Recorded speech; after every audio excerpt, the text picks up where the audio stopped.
इन हिंदी में एक्सप्लेनेशन आपका स्वागत करता है। तो दोस्तों आज मैं एक्सप्लेन करने जा रहा हूँ द मैंडोलोरियन सीजन 1 का एपिसोड 1। तो बिना किसी देरी के चलते हैं एपिसोड की तरफ। तो एपिसोड की शुरुआत में हम एक मैंडोलोरियन को देखते हैं जो 5 साल पहले अपने राज का पतन होने के बाद वह एक बाउंटी हंटर या कहो कि एक शिकारी बन गया अपने खर्चे चलाने के लिए और एक संघ के लिए भगोड़ों को पकड़ने का काम करने लगा। वह पगडॉन नाम के एक प्लेनेट पर होता है जो पूरा बर्फ से ढका होता है।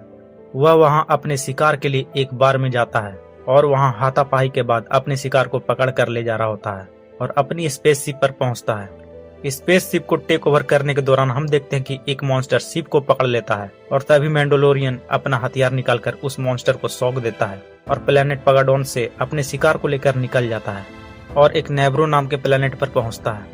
वह वहां एक ग्रिफ कार्गा नाम के एक बंदे से मिलता है जो बाउंटी हंटर संघ का लीडर होता है। मैंडोलोरियन कार्गा को अपना शिकार हैंडओवर करता है और अपने पैसे लेता है। फिर कार्गा मैंडोलोरियन को एक और शिकार करने का सौदा देता है और कहता है कि यह सौदा फेस टू फेस होगा और इसमें मोटा रकम भी होगा। फिर कार्गा मैंडोलोरियन को एक क्लाइंट का पता देता है जिससे वह फेस टू फेस सौदा करने वाला होता है। फिर मैंडो वह एड्रेस को लेकर वहां से चला जाता है और उस एड्रेस पर पहुंचता है। फिर मैंडो उस क्लाइंट से मिलता है। वह क्लाइंट मैंडो की थोड़ी तारीफ करता है और उसके बाद शिकार की जानकारी देता है। उस शिकार की जानकारी इतना खुफिया होता है कि वह क्लाइंट मैंडो को सिर्फ उसका उम्र 50 साल बताता है और उसका अंतिम लोकेशन और उसे ढूंढने के लिए एक ट्रैकिंग डिवाइस देता है। फिर वह क्लाइंट मैंडो को एडवांस के रूप में बेस्कार मेटल का एक बार देता है और वादा करता है कि उसे एक कंटेनर भर के बेस्कार देगा अगर वह उस शिकार को जिंदा यहाँ लाता है तो। दोस्तों आपकी जानकारी के लिए बता दूं कि बेस्कार एक मेटल है जो मैंडोलोरियन अपने हथियार, कवच और अपनी शान बढ़ाने के लिए इस्तेमाल करते हैं।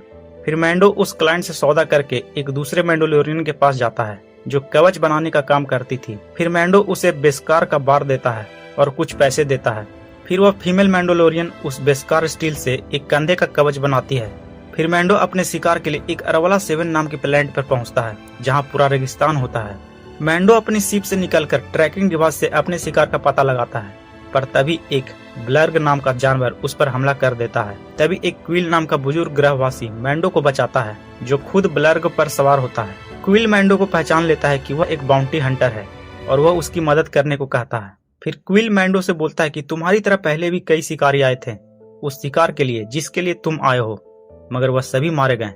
फिर वह बोलता है कि वह उसे मिशनरी के छावनी के पास ले जाएगा जहाँ पर वह शिकार है।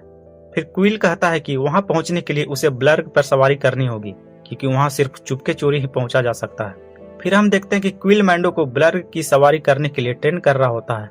फिर मैंडो ब्लर्ग की सवारी की तालीम लेने के बाद दोनों छावनी के लिए निकल पड़ते हैं। वहां पहुंचने के बाद क्विल मैंडो को अकेले आगे जाने को कहता है और खुद वापस चला जाता है।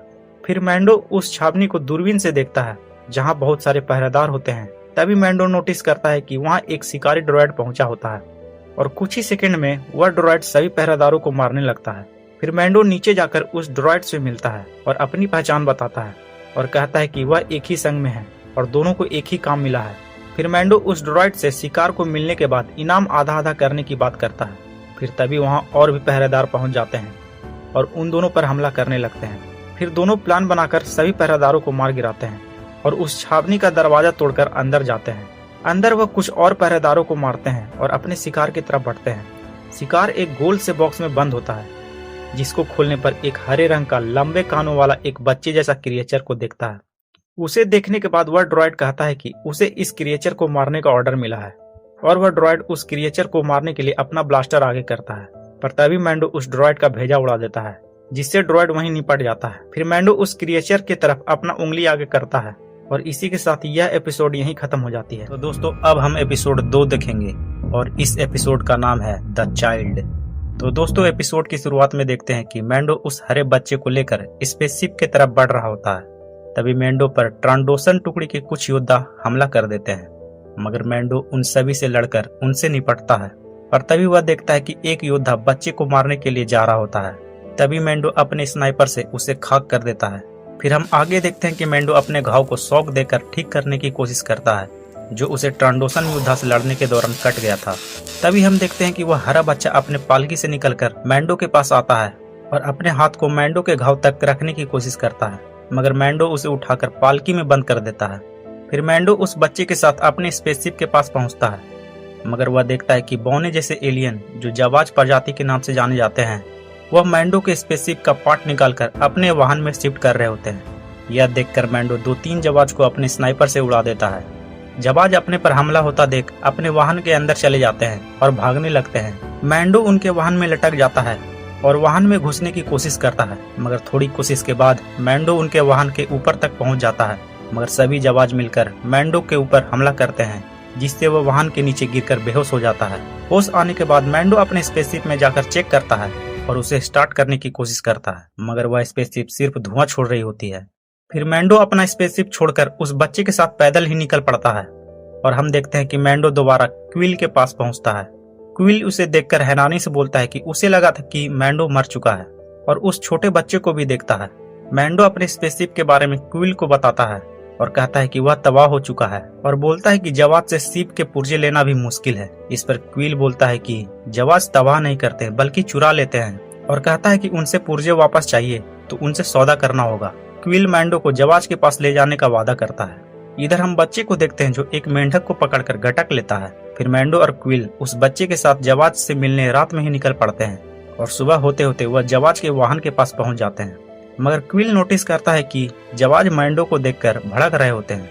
इस पर मैंडो बोलता है कि वह जवाज के कुछ साथियों को मार डाला था। तभी जवाज का एक सदस्य मैंडो को अपना हथियार रखने को कहता है, मगर मैंडो बोलता है कि वह एक मैंडोलोरियन है और हथियार रखना उसका धर्म है। मगर मैंडो को अपना हथियार नीचे रखना पड़ता है, क्योंकि हथियार नीचे किए बिना जवाज पुर्जे तो क्या सौदे तक करने को तैयार नहीं होते। फिर मैंडो और क्विल सौदे की बात करने के लिए बैठते हैं। जवाज कहते हैं कि बेस्कर के बदले वह सभी पुर्जे लौटा देंगे, मगर मैंडो को यह मंजूर नहीं होता। फिर क्विल जवाजों से कुछ और मांग करने की बात करता है। फिर सभी जवाज मिलकर एक डिसीजन लेते हैं और मैंडो को एक अंडा लाने को कहते हैं। फिर मैंडो जवाज के वाहन में बैठकर उस जगह पहुंचता है जहां वह अंडा होता है। मैंडो वाहन से उतर के एक गुफा के अंदर जाता है जहां काफी अंधेरा होता है। कुछ अंदर जाने के बाद मैंडो को एक बड़ा जीव का आंख दिखता है। फिर हम देखते हैं कि मैंडो उछलते हुए गुफा के बाहर गिरता है और तभी एक मडहॉर्न उस गुफा से बाहर निकलता है। मैंडो मडहॉर्न की तरफ अपना स्नाइपर करता है, मगर उसका स्नाइपर गिरने की वजह से फंस जाता है और फिर मडहॉर्न मैंडो को बुरी तरह उठा कर फेंकता है, जिससे उसका आर्मर भी टूट जाता है। फिर मडहॉर्न बच्चे को मारने की भी कोशिश करता है, मगर मैंडो उसे बचा लेता है। फिर मडहॉर्न मैंडो पर अपना आखिरी वार करने वाला ही होता है कि वह बच्चा अपने पावर से उस मडहॉर्न को उठा लेता है। तो दोस्तों यहाँ पर पता चलता है कि क्यों उस बच्चे को उठाने के लिए इतना गुप्त रूप से मैंडो को कॉन्ट्रैक्ट दिया गया था और क्यों उस बच्चे को जिंदा लाने के लिए उस क्लाइंट ने कहा था। फिर हम देखते हैं कि मैंडो मौका पाते ही मडहॉर्न के गर्दन पर वार करके उसे मार डालता है और इधर वह बच्चा अपने पालकी में बेहोश हो जाता है।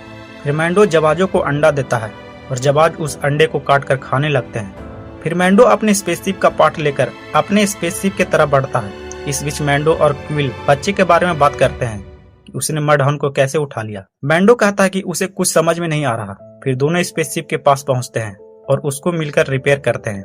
स्पेसशिप रिपेयर होने के बाद दोनों एक दूसरे को थैंक्स बोलते हैं और हम देखते हैं कि मैंडो अपना स्पेसशिप चालू करके निवारो प्लेनेट के लिए निकल पड़ता है और यह एपिसोड यहीं समाप्त हो जाती है। तो दोस्तों अगले एपिसोड में हम देखेंगे कि क्या मैंडो उस बच्चे को क्लाइंट को सौंपकर बेस्कर लेगा या उस बच्चे को बचाएगा, और अगर मैंडो उस बच्चे को क्लाइंट को सौंपता है तो वह उस बच्चे के साथ क्या करेगा, यह सब हम देखेंगे अगले एपिसोड में। तो दोस्तों यह एपिसोड आपको अच्छा लगा हो तो अगले एपिसोड देखने के लिए हमारे चैनल को सब्सक्राइब करो पहले। हाँ जल्दी करो, मुझे पता है कि आप लोग नहीं करते, वीडियो देखते हो लेकिन सब्सक्राइब नहीं करते, और बेल आइकन दबा दें ताकि अगला एपिसोड अपलोड करते ही आप तक नोटिफिकेशन पहुंच जाए। तो मिलते हैं नेक्स्ट एपिसोड में।